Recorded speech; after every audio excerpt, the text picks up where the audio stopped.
Hey guys! All right, so today we are carrying over what we started talking about a couple weeks ago, and we're leading into our discussion of density. So today we're going to do a fun little experiment, and this is actually an experiment that you can do at home with some of the things that you probably have lying around. But this is a good explanation and a good model of what density means. So as you recall, the other week we talked about matter. All things are made up of matter.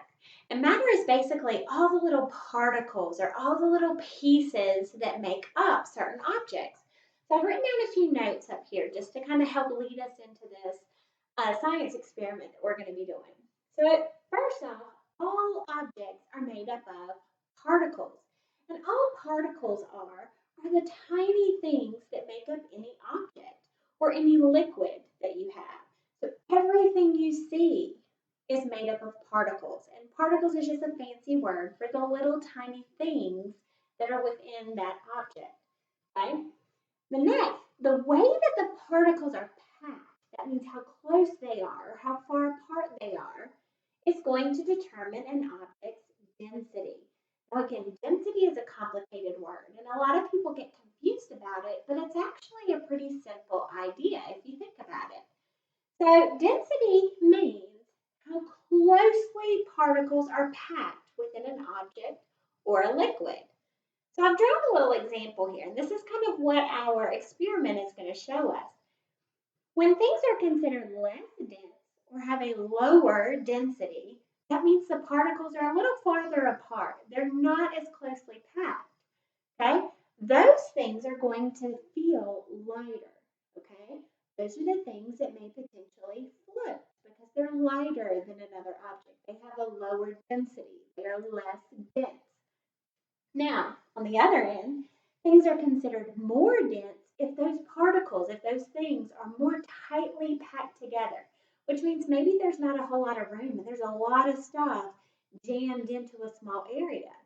Those objects or those liquids are going to be more dense, which means those are the things that are going to be more likely to sink within a liquid.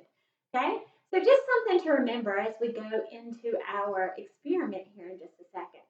So I want you to take a second, look back over these, make sure you understand these so that that way when we start our experiment here in just a minute, you'll understand exactly what these words mean and you can use them correctly in sentences in order to describe what is happening in our experiment.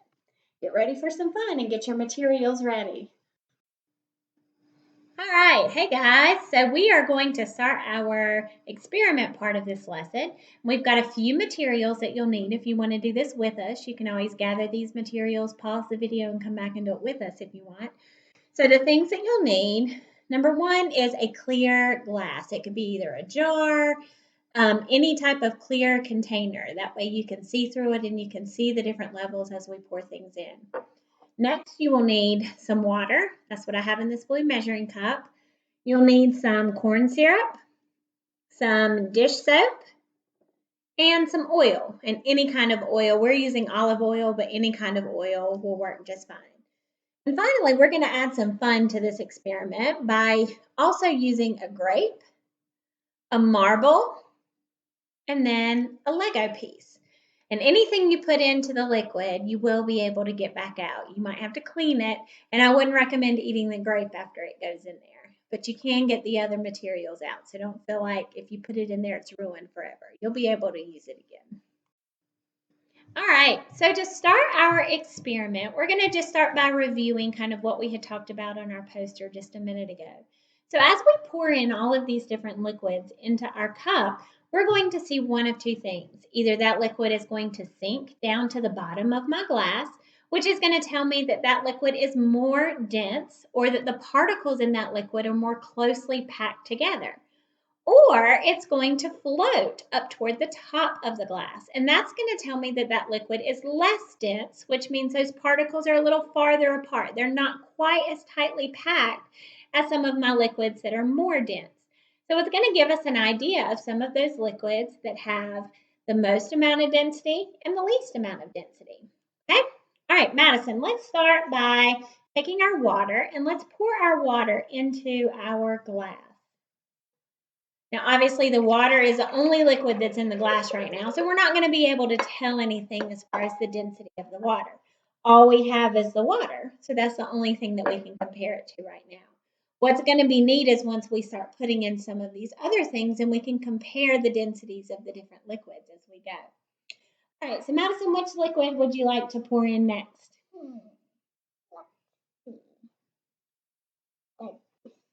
All right, so we're going to put the dish soap in next. So what she's going to do, she's going to just squirt this in, and I'm going to hold it up a little bit so that you can see what's happening as the dish soap goes into the glass. Here we go. I'll tell you when to stop.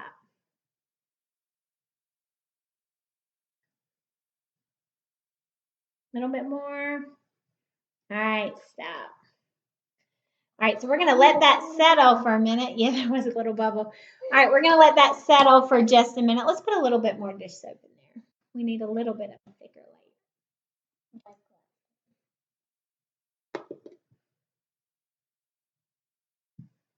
Keep going.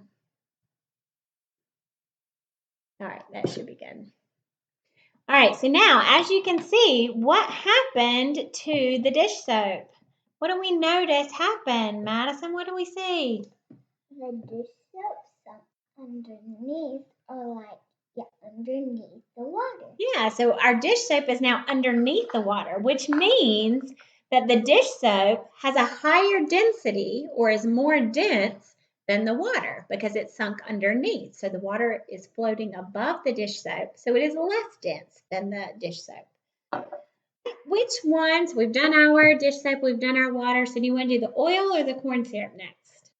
Let's try the corn syrup. All right. Your hands will get less sticky, and next time we start, we can wash them. All right, so let's pour in our corn syrup.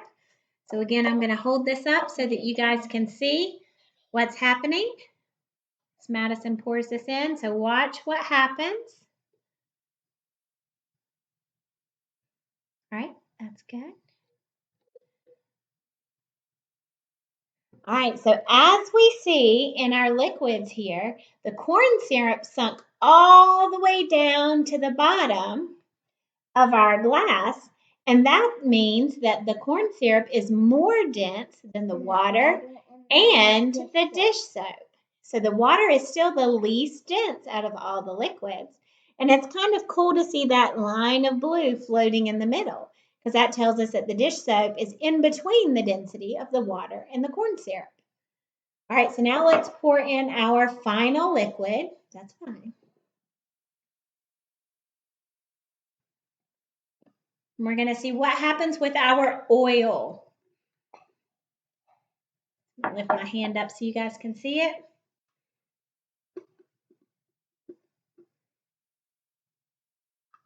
That's good. See what happens? Okay, a little bit more. Okay, good. All right, so once it settles, we notice that that oil is floating on top of that water. So it mixed a little bit with the water. It made our water a little cloudy, and that's okay. But for the most part, it is floating on top of the water, which tells me that that oil is the least dense out of all the liquids that we have in our glass because it's floating at the top. So my least dense liquid, would be the oil. And then we have our water, and then we have the dish soap, and finally the corn syrup. The corn syrup is our most dense, so those particles are tightly packed together. Okay?